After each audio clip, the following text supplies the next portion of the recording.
Hello, I'm Craig Foster and welcome to Roof Talk 101.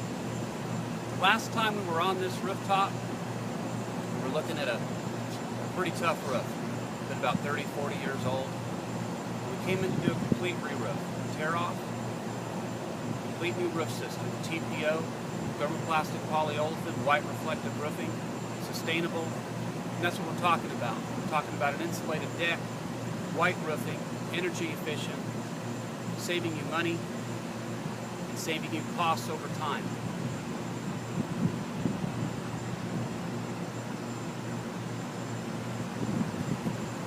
And really what we want to offer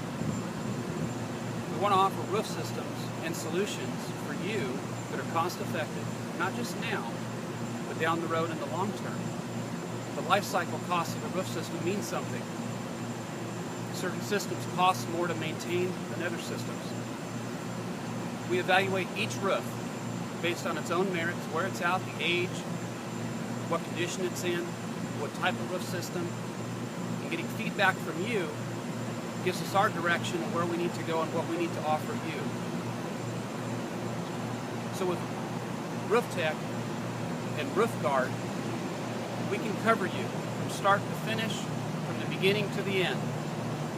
So let's take a look at this particular roof system, and I'm going to show you a few things that we actually installed here.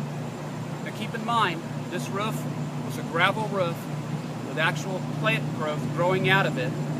It was in such bad condition. We had rotted steel decking, basically rusted through. Had to replace steel decking,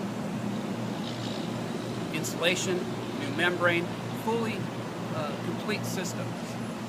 And as you can see, it's completed 100%. All the counter flashing, all the transitions, everything has been completed. And it's a watertight roof from this point forward. So let's take a look at a couple of the details. What we had to do on this roof system is we had to raise all curbs and all units on this system to accommodate the new insulation and the new height of the roof. When we say extend roof height, curb height for units, we're looking at a minimum 8 inches off the deck for manufacturer warranty requirements.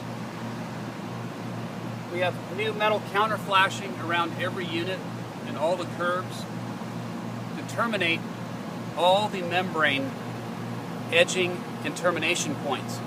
So there isn't one spot on this roof where the membrane terminates on the deck or at curbs or at walls that isn't finished off with counter flashing sheet metal or clad metal.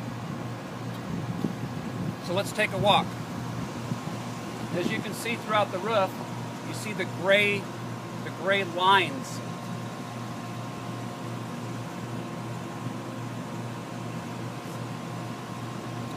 What we've done is we've laid out walkway areas so when somebody accesses the rooftop, they walk on those particular gray areas, and that's a very thick membrane that has a tread on it. Okay, so it's slip resistance as well as it protects from penetrations into the membrane as somebody's walking or servicing a unit.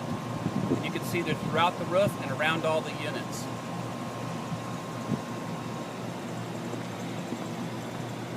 We've got multiple units on this roof, I think 15 or 16 units in total that we've had to deal with.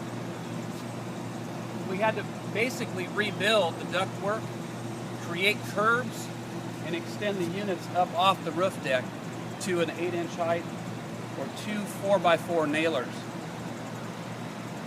So what sits behind this new, what we call doghouse, fabricated in our shop, is a duct that comes out of the AC unit and down into the unit below.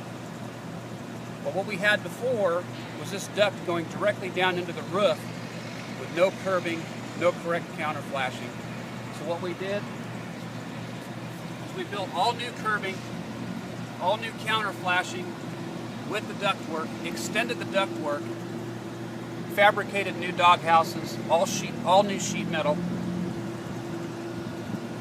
and tied it in and sealed it.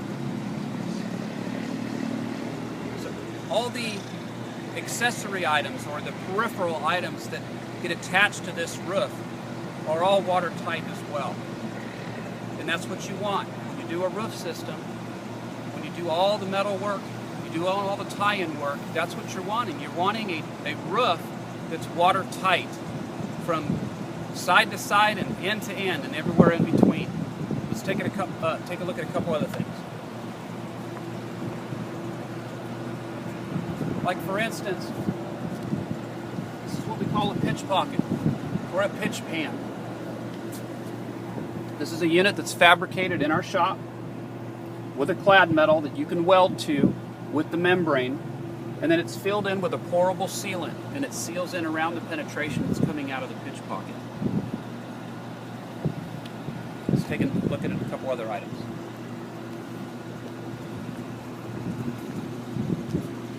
This is another type of pitch pocket here.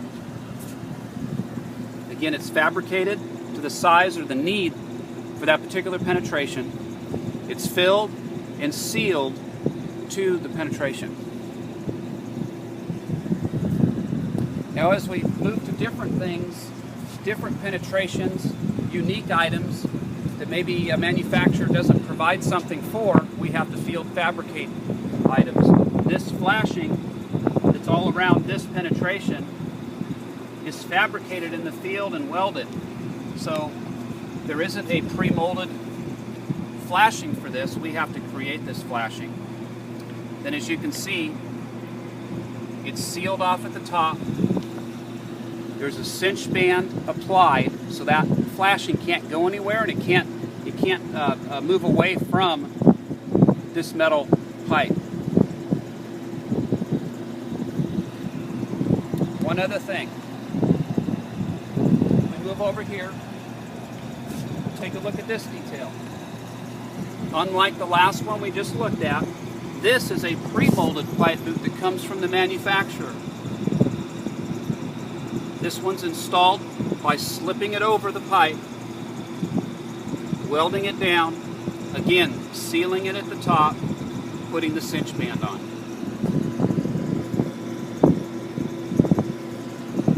When we look at details, things that affect the membrane, it's little things that mean a lot. It's very easy to miss minor things. Something like a pad, and let's take a look at this. A pad underneath wood blocking. Wood blocking is for all the piping on the roof that runs across. Well, what we do is we take walk pad and apply it to the bottom of the wood blocking. So this wood blocking does not rub this way onto the roof surface, but it's protected with its own type of membrane, so it can't rub away the top surface of the membrane or make a hole or rub a crease into it. So the little things make a difference. And that's what we're here for, to watch out after your interests, looking out for the little things. Everybody can see a white roof, come up and see, but it's the details that mean everything to keep the water out of your roof.